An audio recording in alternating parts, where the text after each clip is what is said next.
Ito naman po si Butch Bartolome. Butch Bartolome, my sensei, my business mentor.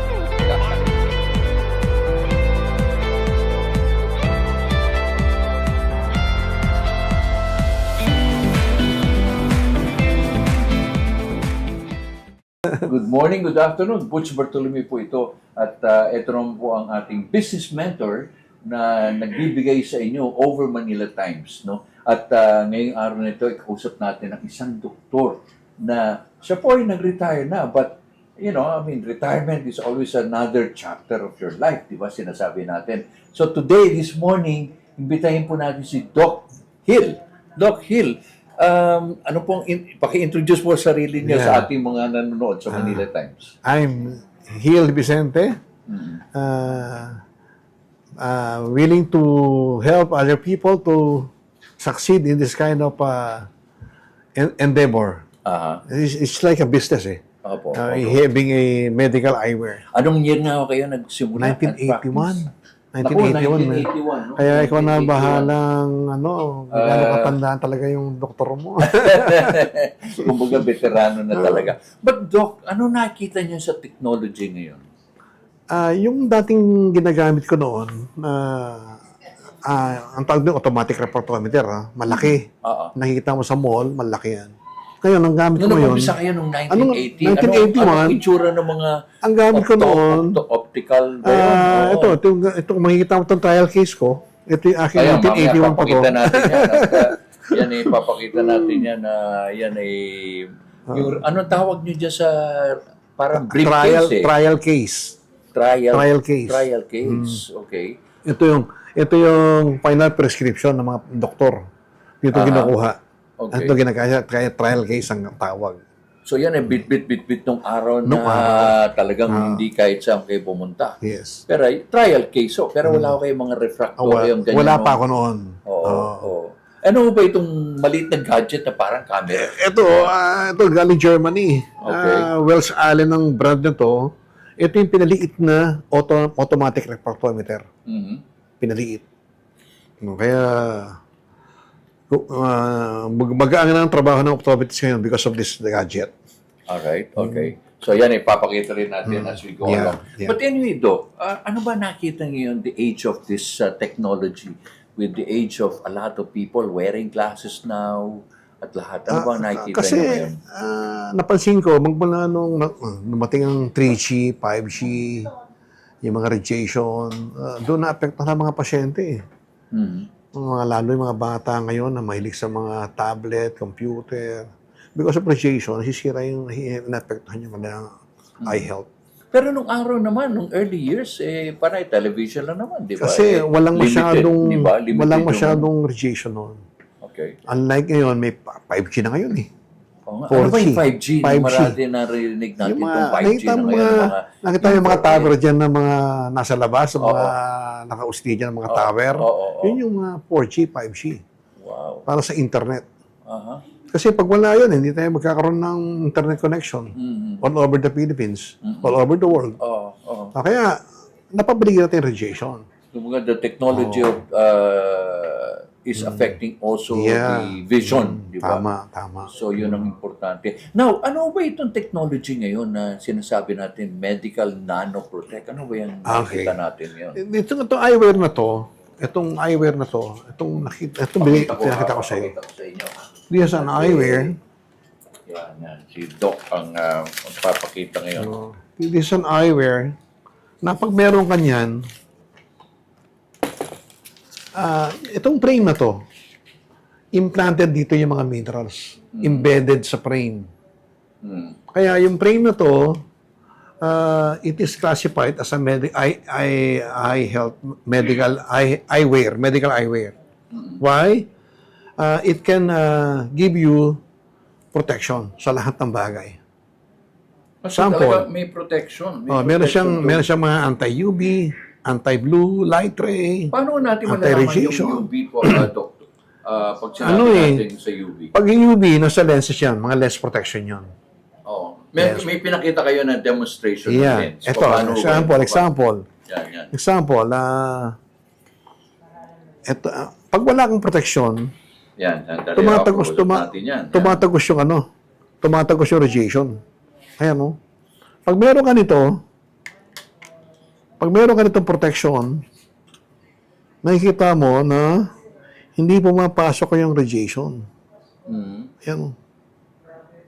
Ayan, no? Ayan, no? Walang radiation. Ayan, sample again. Para dalawang beses na nang gawin para makita mo. Ayan, no? Yun, no? Ibig sabihin yung may dot na yan, tumagos. Ito, tumagos. Yung walang image, hindi tumagos yung radiation. O pag wala kang protection, ito yung maapektuhan yung mata mo. So in other words, if that kung yan ang markawan nangyayari sa ating mata, medyo delikado. Delikado, Diba? oo. Okay. Kaya nagkakaroon ng problema yung mga bata ngayon. Pakita natin, Doc, yung trial case kasi marami na. Ito yung trial siguro, case I'm natin. sure marami tayong mga kabataan This is a trial case. Hindi rin naintindihan yung trial case. Ano ba This is yung a trial trial case, case. Doc? Yan ang trial Yan. case. Diyan mo itatry yung final prescription by using this trial case. Ayan siya. Ito yung reading card. Oo. Okay. This is our Snellen chart. Ayan ang chart. 20 feet away Oo, from the 20 feet patient. away. Pero Doc, mabago tayo sa usapan. Yung bang sinasabi natin mga bata ngayon, no? For example, sinasabi natin sa kanila na maraming mga dapat ayusin. No? Maraming ayusin dapat. Ano ba mapapayo nyo ngayon sa mga magulang, for example? Dapat, itong eyewear natin ngayon. Dapat it is a must na magkaroon ng eye protection ng mga bata ngayon because of the radiation. Lahat tayo napabalikin ng radiation ngayon. Because of the radiation, nagkakaroon ng problema mga bata, nagkakaroon ng mga tawag namin sa practice namin, squint. Nag-squint ang mga mata or nag-develop yung astigmatism. Karamihan. Just Ito like, ba nako-correct pa? I mean, Yeah. ako matagal na, malang bata pa ako, yung salamin na ako. yung medyo bata-bata, mas madaling gamutin kasi yung healing power ng bata mas mataas. Kaya sa mga kaisang edad natin, medyo may edad tayo. Yung mga bata, dapat mabigyan ng protection habang bata pa. By wearing a medical eyewear, Medical nanoprotect. eyewear, yung nanoprotect talaga. Nanoprotect. So, yun. So, Yung marami yung nagsasabi, the age of technology talaga talagang dapat i-protect ang sarili. kailangan 8 to 10 hours a day to suot mo for protection. Okay. Halos di mo na kailangan mag-face mask at face shield. Aha. Why? Because covered ka ng negative ion sa harapan ng face. Pag-suot mo yung salamin, So, yun may effect pala talaga. may effect. So, yun. So, ano mga papapayo nyo? Bukod doon sa mga magulang, no? Mga magulang dyan na gustong mag-protect ng kanilang mga anak. Anong dapat first step? Ano ba yung mga sign na dapat na ito ay dali na sa pakita sa doktor, kagaya ninyo, na Dapat ano dapat mga talaga sign? yung mga bata ipa-check sa ophthalmologist or optometrist to check kung ano yung visual acuity ng bata. Kung saan ang paningin niya. Kasi baka hindi natin alam, nearsighted yung bata. Kawawa sila sa school. Meron tayong mga cases na mga bata lumalapit sa blackboard Nearsighted yun. Oo. na hindi makakita. Example, Pero mga teacher ay very sensitive. Apelido mo kunyari, Vicente, kagaya Vicente ako. Ang nasa last row ko, kasi alphabetical arrays, Victory. Victory. Kung abansenya ka sa A, sa harapan ka nakaupo, wala kang problema. Sa blackboard, malapit paano kung B ka, nasa likod ka, tapos nearsighted ka, hindi makikita ang harapan. Yun ang problema sa mga bata ngayon. Kaya kailangan, At usually, mga 30, 35 kailangan students. magkaroon ng eye health education yung mga bata. Eye health education. Doon tayo makikita yung mga bata kung anong problema. Kaya kailangan ng mga eskwelahan, lahat ng eskwelahan, magkaroon ng eye health education. From kinder to grade 6. Lahat Pero yan. talaga ba hindi ba maiiwasan na lahat tayo mga naka-computer, naka-tablet, talagang Wala ito na, ba hindi yung may way of life iwasan na? Hindi tayo may iwasan. Dahil expose na tayo sa mga radiation talaga LED, ilaw. LED na ilaw natin ngayon. Yung radiation na rin yun. Oo. Hindi tayo makahiwalay. Hindi may kailangan suot nyo na 8 to 10 hours yung salamin nyo, ha? to protect your eyes from any kinds of radiation. Tsaka mga UV lights. Okay? Question. How do you feel, Vince? Yan, no? Kumusta, Vince? Feels pretty good, but if I like see it like farther away, it's kind of weird. Yeah. Can you see number 8? Number 7? Hindi pa siya ron. Up to Up to kasi how yung isang far? mata niya, How to how Wait, far? ha? Number? 6. Number 6 lang 6? siya. 6? Hindi pwedeng taas Tyler, can you check your reading? Say Tyler, Yan. up to, si Tyler, may hinari si Ryder.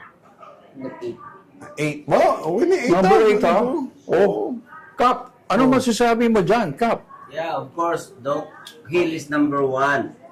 He's a retired optometrist, but he's doing his job here in Nanoprotect just to help people. Alam mo, maganda si Doc dahil kinumbay niya yung old way, ito, di ba, yung trial. Yes. Yeah, that traditional. Oh, Oo, trial case, di ba? trial case. Tapos yung kanyang New Welch technology. Allen. Welch Yan. Allen. From Germany. Yan, yung Germany. Yan. The Okay, old yeah. technology to new technology. Ayan, yan. Kinumbay niya no? Para bang sinabi mo, there's no age in terms of optometry, di ba? Yeah. Di ba, Kap? Yeah. Di ba? O, ayan. So, ayan, si Doc, kita mo yan. He's 80 years, 80. 70. O, Doc, ano nga sabi mo ngayon? Di sa nakita mo sa mga bata? It will take around siguro 6 months to 1 year.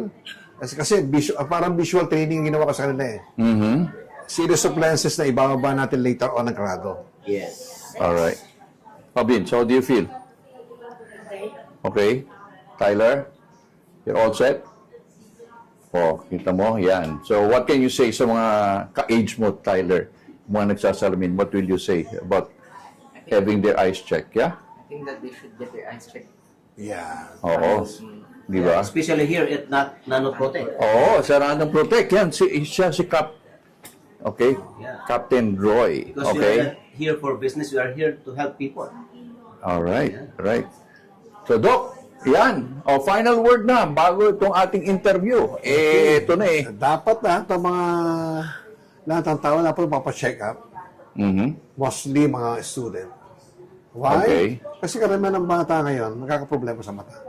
Mhm. Karamihan ng bata. Because of radiation. Kaya Alright. kailangan meron silang yung tawag na eye health education sa eskwelahan. Kailangan ma-educate yung mga bata about eye health. Yan ang Alright. kailangan natin lahat. Yeah.